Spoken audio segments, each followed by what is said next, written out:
Заман басқа, заң басқа, адам басқа, хан басқа.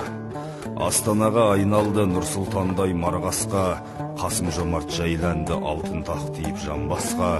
Қазақтың жайы не болар, қазынамызды шаң басса, ханнан қайыр кетеді қарашасымен жауласса.